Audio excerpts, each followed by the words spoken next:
Nos enterraron, pero se olvidaron que somos semillas. Soy semilla, I'm a seed. Soy semilla. Y para empezar nuestro recorrido pedagógico, nos vamos a dirigir a la finca El Naranjito, en donde nuestro compañero de cabina, Pedro Ismael Tolosa, se encontró con algunos funcionarios de la Fundación Natura, conociendo de primera mano la experiencia del proyecto de fauna y sistemas productivos que tiene lugar en la zona rural del municipio. Así es, Luis. Estuve con el equipo de trabajo de Natura, quienes están desarrollando, con el apoyo de ISAGEN, una serie de actividades en compañía de los agricultores chucureños, con las que se busca proteger la biodiversidad que existe en sus fincas. Escuchemos la crónica.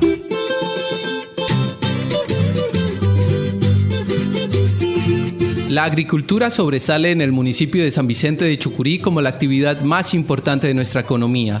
Mucho se habla del valor de las cosechas, del costo de los insumos, del cuidado de la labranza, pero hay poca conciencia de la riqueza natural que interactúa con los cultivos de las fincas y que en muchos casos se percibe como enemiga del orden técnico que impone el labrador sobre su siembra, debido a la creencia de que ciertas especies naturales son nocivas para la producción. Cuando iniciamos el proyecto, nosotros nos encontramos con un escenario de una percepción muy negativa por parte de los agricultores hacia la fauna silvestre.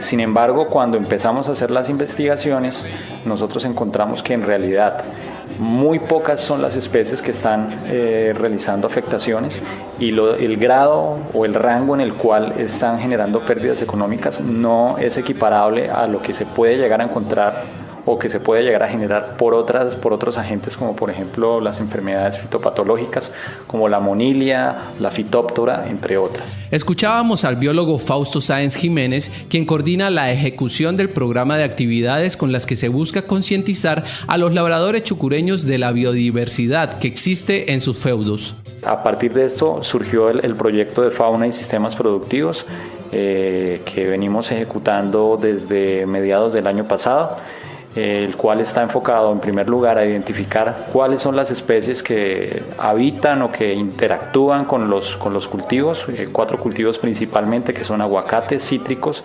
maíz y cacao. Tener una cuantificación muy acertada de las pérdidas económicas o de las afectaciones que estas especies pudieran llegar a hacer. Identificar cuáles son las especies que están involucradas en estas interacciones y a partir de esto poder proponer unas estrategias de manejo, unas acciones que permitan de alguna manera reducir un poco el efecto que se está generando a partir de esta problemática. Y es que la relación entre el agricultor que trabaja la tierra y la naturaleza que dispone de su suelo debe estar mediada por una cultura ambiental que garantice la subsistencia de todo el ecosistema sobre el que se sostienen los proyectos productivos de nuestro campo. Es por esto que uno de los primeros pasos a seguir fue el de echar luz sobre la importancia de la variedad de especies que existen en el territorio. Así nos lo explica Javier Sánchez, ingeniero agrónomo. Bueno, lo primero que nosotros intentamos hacer es que los productores reconozcan cuáles son las especies que están llegando a sus cultivos, ¿no? De hecho, aun cuando ellos llevan mucho tiempo en su actividad agrícola y son muy conocedores de territorio, de las especies que puedan estar ahí, los hemos logrado sorprender. Sí, los hemos logrado sorprender con algunos animalitos que estaban llegando y que ellos no sabían, ¿no? No todos causando daño. Un ejemplo así rápido que se me ocurre es que hemos encontrado que al fara también le gusta comer cacao de vez en cuando, ¿no? Y el daño que él causa en el fruto es muy similar al que causa la ardita. Entonces puede que en algunos momentos no haya sido la ardita la que llegó a comerse el cacao, sino el fara, y estábamos culpando todo el tiempo a la ardita. Entonces lo primero que nosotros queremos hacer con los productores es que reconozcan como ese inventario o esa riqueza de biodiversidad, para que sepan muy bien cuáles pueden llegar a causar algún tipo de daño y cuáles no, ¿sí? Lo segundo es que ellos logren visualizar o entender o dimensionar los beneficios o roles que cada una de estas especies o grupos taxonómicos puede llegar a cumplir, de hecho, en la producción de esos bienes agrícolas de los que ellos dependen. Porque la naturaleza actúa como una red en la que un solo organismo puede determinar la subsistencia de un sinnúmero de especies, y en un municipio que se caracteriza por ser uno de los principales productores de cacao del país, encontramos que las áreas dedicadas a este cultivo sostienen más vida de la que cabe imaginarse en la faena diaria del labrador que espera su cosecha. Y en ese sentido hemos encontrado cosas bien interesantes.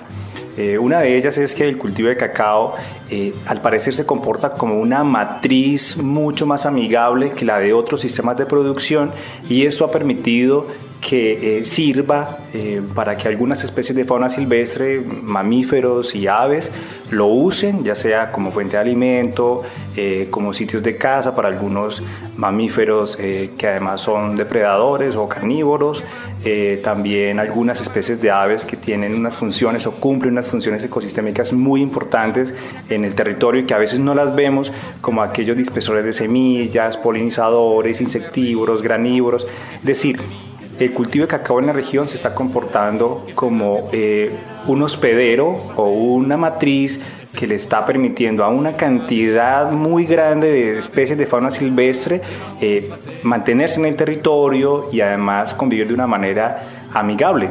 Así fue necesaria la implementación de herramientas técnicas para llevar a cabo la caracterización de los seres vivos que habitan en cada una de las zonas rurales en las que se desarrolla esta investigación. Por esa razón se instalaron cámaras trampa, mediante las cuales se creó un archivo audiovisual de la variedad de nuestra fauna. La bióloga Silvia Serrano nos explica. Yo acá en el proyecto soy la encargada de trabajar con cámaras trampa.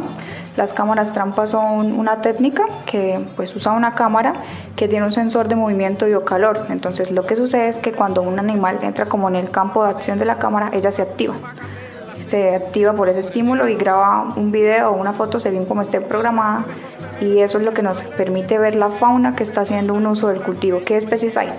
Bueno, entonces como les contaba, con los productores a veces era un poco como no, toda la fauna es mala. Entonces cuando tú llegas con los videos a mostrarles a ellos la fauna que hay en sus fincas, como decirle, no, señor, mire, estas son las especies que hay en su finca, muchas veces quedan sorprendidos de ver la diversidad tan grande que hay en sus fincas. De hecho, a veces desconocen como esa especie está ahí en mi finca. Entonces, las cámaras trampa es una herramienta muy visual que sin generar ninguna intervención en el ambiente nos permite conocer qué es lo que hay, y también ha sido como una forma muy bonita de que los productores entiendan qué es lo que tienen y valoren también, se apropien un poco de esa diversidad que tienen ahí en sus fincas. Es evidente que el proyecto de fauna y sistemas productivos tiene un componente educativo con el que se busca generar una conciencia medioambiental en la comunidad rural. De esta manera se pretende mejorar la relación entre el labrador chucureño y el paisaje natural que le rodea, tal y como ocurrió con Carlos Eduardo Ardila, agricultor residente en el municipio. La percepción en mi entorno, el antes, así era desafavorable, no tenían como esa conciencia del cuidado de los recursos, mucho menos de la fauna silvestre. En este momento ya la comunidad, y en caso particular, hemos creado como esa conciencia de cuidar, de proteger estas especies que de alguna u otra manera son de gran utilidad para nuestros cultivos. Encontramos ardillas, micos, que de hecho es un privilegio tener esta especie, ¿no? Porque es una especie endémica.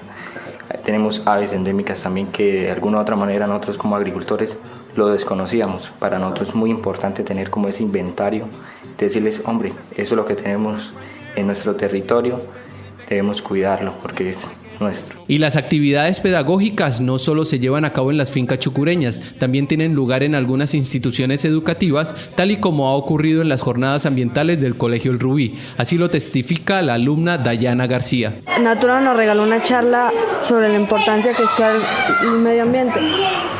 También nos enseñaron los animalitos que nos rodean a diario, que nosotros pensamos que son malos, pero nosotros no estamos tomando conciencia como los dejaron sin hábitat y ellos tienen que sobrevivir de alguna manera. Ellos lo único que están buscando es una manera de alimentarse, pero ellos no son conscientes del daño que nos están haciendo.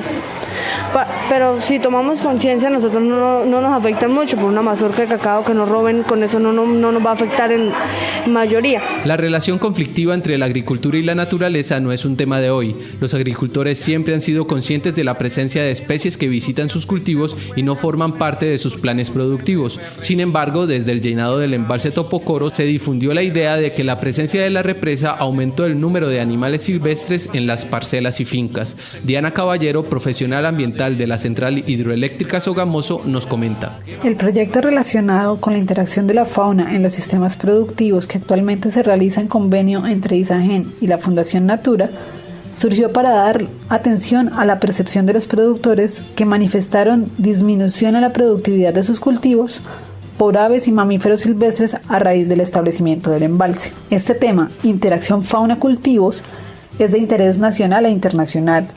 Ya se han adelantado investigaciones que buscan aclarar y cuantificar estas situaciones en otros países como Argentina, Perú, México, entre otros, y en Colombia en otros departamentos, donde se presenta la interacción de la fauna con diferentes sistemas productivos, con la particularidad que esto ocurre en lugares donde no existe embalse cerca. En el área de influencia del embalse Topocoro y de la franja de protección, también tenemos esta situación. Existen especies que habitan exclusivamente en los bosques y zonas de reserva, como la Serranía de La Paz, desde hace muchísimo tiempo, y otros animales que han aprendido a convivir en áreas intervenidas por el ser humano, como potreros y cultivos.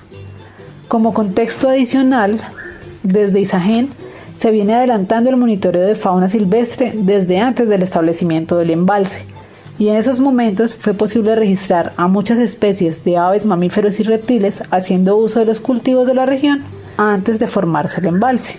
Circunstancias sociales, culturales y económicas pueden hacer que un agricultor exteriorice su malestar frente a la presencia de especies naturales que interactúan en sus labranzas, desconociendo los beneficios que pueden llegar a generar dichos organismos para el equilibrio del medio ambiente. Eso puede depender incluso de algunos momentos o circunstancias sociales.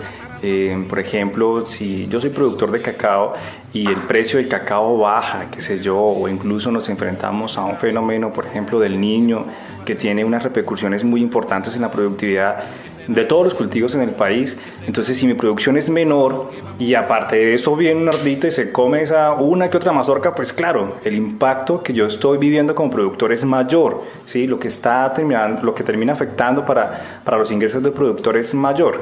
Entonces, hemos venido viviendo como unas circunstancias en algún momento críticas que tienen que ver con el precio de los productos, con el costo de los insumos, con los fenómenos de variabilidad climática que han mermado en algunas épocas las cosechas, y si a eso le sumamos la presencia de una fauna silvestre que también está tratando como de sobrevivir a esas circunstancias, pues yo puedo crearme una percepción un poco negativa de esos animales. Y como la vida entera es un gran aprendizaje, a todos nos queda tiempo de empezar a ver de forma positiva la fauna que existe en nuestra región y encontrar alternativas más amables con el medio ambiente para diversificar la economía en los hogares rurales. En el caso del cacao hemos encontrado más de 160 especies de aves asociadas a estos cultivos. Sin embargo, de esas 160 especies, tan solo alrededor de 9 especies hemos identificado que puedan llegar a hacer algún tipo de consumo sobre los frutos del cacao. Entre ellas tenemos una especie muy importante que es el que conocemos nosotros como carpintero bonito. Su nombre científico es Melanerpes pulchra, que es una especie que es endémica, es decir, que es única de Colombia, y que pues es muy llamativa también para en otros aspectos, como por ejemplo el aviturismo. Hay muchos extranjeros que están interesados en venir a ver esas especies que no se ven sino solamente acá en Colombia, y que pueden llegar a generar también una alternativa económica para los agricultores y los habitantes de esta región. Le doy las gracias a todas las personas que participaron en la realización de esta crónica. Desde la finca El Naranjito, rodeado por la fauna más diversa del Magdalena Medio, transmitió Pedro Ismael Tolosa para su programa En Comunidad.